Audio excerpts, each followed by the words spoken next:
Jonathan, you were saying? What? Suddenly you. Hello.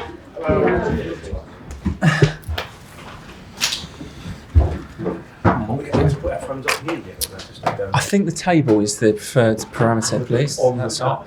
Yeah, just don't beat that cup. Yeah.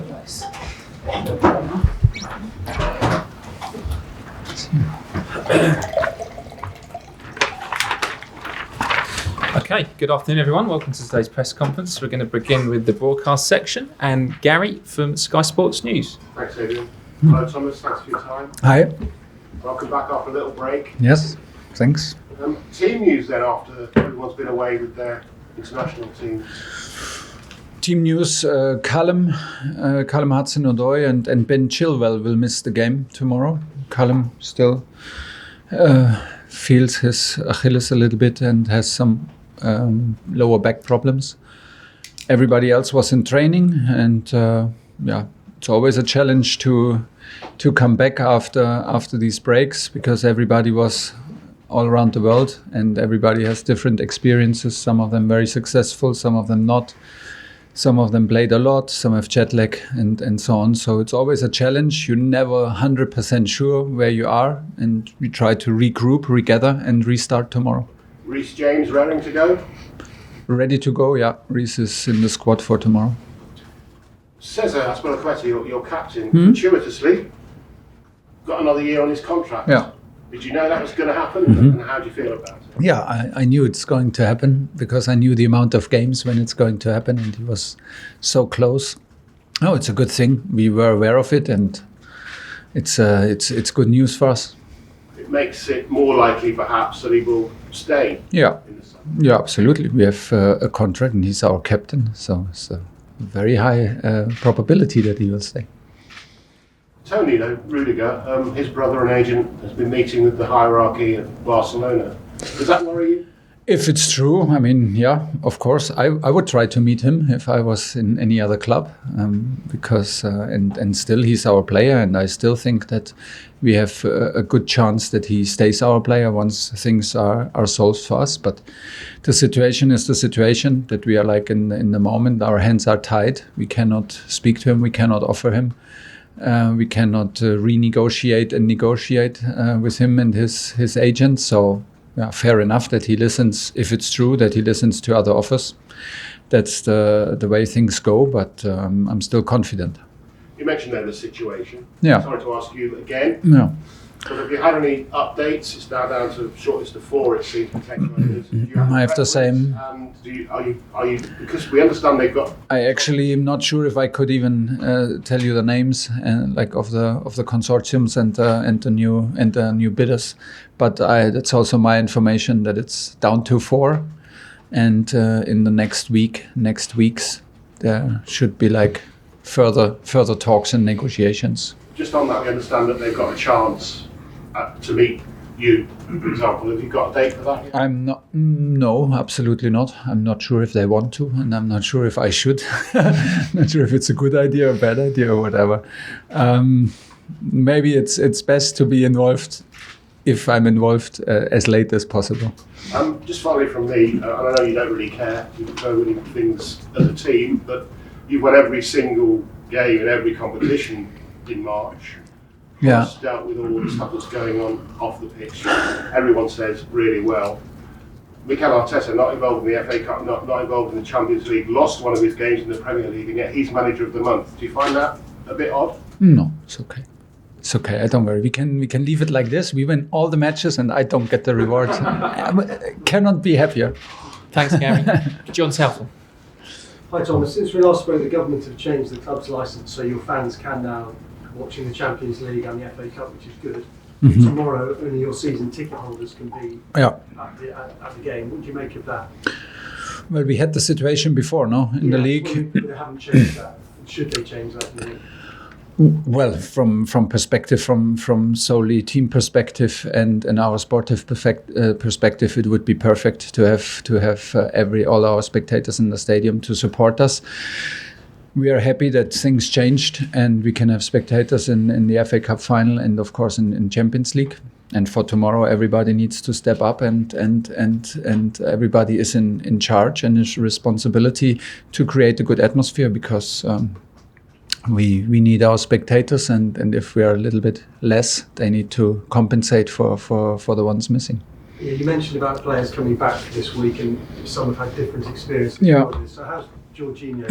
It must have been a pretty difficult time for him. How's he been since he returned? Good as always. I have to say, I mean, to be very honest, I did not speak a lot with him about that, because I mean, what could I say to make his pain go away? Nothing. And if I'm the 200th person to tell him, hey, come on, put your head up high. So it's I think, like always, that the players, and it's our job more to create an environment and an atmosphere where the players feel welcome, feel safe, no matter what happens outside. And of course, this happens in sport, and it feels horrible for him personally and for him and his teammates. But here is a safe place for him, and this is how I felt him. He was very, very strong in training, I have to say. Very good response. He came in one day earlier than he needed to be. He wanted. That's why I had the feeling he loved to be back and be in this environment, because it's a positive environment. You spoke briefly about the ownership. How difficult is it to plan for next season when you don't know who the owners are going to be? It's impossible in the moment. How much money you might have? Yeah. So What disadvantage are you at against, cities and United? I don't know. It's hard to guess how much of a disadvantage, but it's impossible though. That's why we don't do it. I mean, we focus on what we have right now, and we focus on our next matches. So maybe it's also an advantage in it. We cannot get distracted, and we deal with the disadvantage later when hopefully things are clear. And just a final one, you talked about players coming back. So the likes of Thiago Silva, Yeah. Christian Pulisic have had long trips. Are they ready to start tomorrow, or do you look to Real Madrid for players like that? Thiago is a bit different than Christian, I have to say. Thiago did not play the third match with Brazil. Came back one day earlier. Had not the same jet lag than Christian. So Thiago was here yesterday and trained today and feels very good. So he's available for tomorrow. And for Christian, we need to decide. He did not train today. We decided to give him another recovery session today, so he did not train with the team. He was here, but he feels very, very tired because of the huge time difference, jet lag, and he played a day ago, or like 1.5 days ago, in like 85 minutes. So he played all 3 matches for the US. Yeah, we need to figure out if that makes sense, and if it makes sense, for how many minutes it makes sense tomorrow. James, talk sport. Hi Thomas, you suggested that there's a real possibility that Cesar stays next season. Of course. How much of a boost is that amid a real period of instability? Yeah, well, I knew it all the time that this is very likely to happen, because he's a regular starter for us, and I knew the amount of games we needed to make him stay and to make his contract continue or extend. So that's why I'm very happy, how much I rely on him and how much of an impact he has in this group and in this club. So it's very good news for us. Yesterday it was confirmed that clubs will get an opportunity to use 5 substitutes next season moving forward. Yeah. Do you think that's the correct decision? Oh, it's a brilliant decision. And I mean, we were the only league who did not do it in Europe. So it's an excellent decision. And I dare to say it's an excellent decision for everybody, because I was long enough also coach of underdog teams, and I would have loved to have 5 substitutes to make more players play, to maybe increase the intensity or keep the intensity level against stronger teams if you are like an underdog team. So, and for us, in the amount of games we play until now, and the amount of competitions we play, the amount of competitions the players play when they go now to international duties, they go again in summer for Nations League. It's absolutely necessary to protect the players, to protect the quality, and to use the full potential of also tactical influences in the game. So a very, very good decision. Last one, James. Finally from me, Thomas, there are some reports in Italy that Romelu is unhappy at the moment, and there's some suggestions that he could potentially move back to Inter Milan in the summer. Have you had a chance to have any conversations with him during the international break? Because he's been here, and Do you see that as a possibility leaving in the summer? We don't reflect on it. I mean, the situation in the moment is that we cannot talk to players and we cannot sell and cannot buy. So it's in this moment we don't even need to think about it, because these are the players that we have, and Romelu plays still a big part, not in our plans, not the part maybe that he wants to play, and I totally understand it. But he used his time also to deconnect a little bit. He had 1 week of a holiday, and then he was back with us. I feel him very motivated. I feel him very strong in training. Very much involved when we do the games. He is a winner, and he will stay a winner. And he will stay important for us. He had a good match in Middlesbrough, which was a huge boost for all of us and for him personally. And there is, in the moment, there is no space for bad mood, and there is no space for disappointment. There is simply not. I checked the schedule last week, and I knew that this is the schedule, but once you have it in front of you, you see what's coming, and there are a lot of matches coming in the decisive weeks of the season. And that's why there's no space now for second thoughts. There's no space for being distracted or disappointed. We have to focus, and we need everybody, every single player, and of course Romelu. Okay, last two to finish, Vaishali and then Cesar. Thomas. Hi. A West London derby next for Chelsea against Brentford. Yeah. The reverse fixture was a tough win for Chelsea, wasn't it? Yeah. Based on what you saw from Brentford in that match, are you surprised that since then they have struggled for consistency?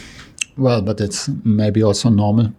Play as a newcomer in the toughest league in the world. I think they expected to maybe not fly through the season like they started.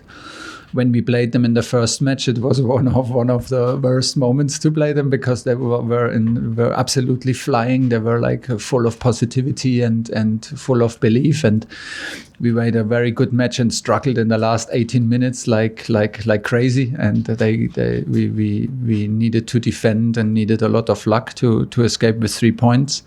Then we had another match against them again in Brentford in the Carabao Cup it was, and we played very, very well and learned from our first match, and that's the challenge for tomorrow. They played for a long period of the season in a back 5-3-2.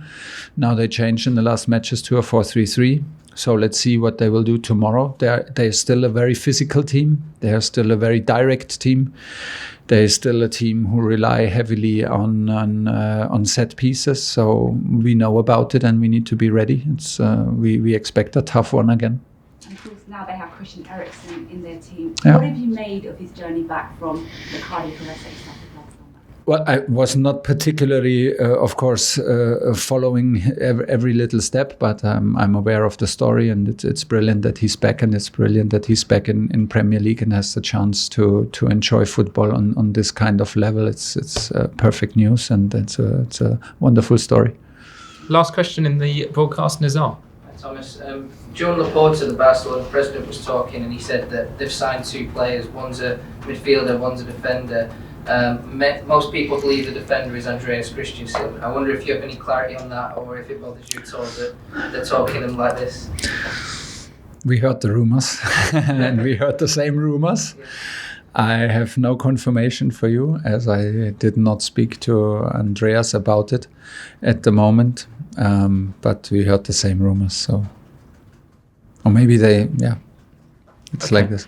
We'll leave it there. Okay, cameras off, please.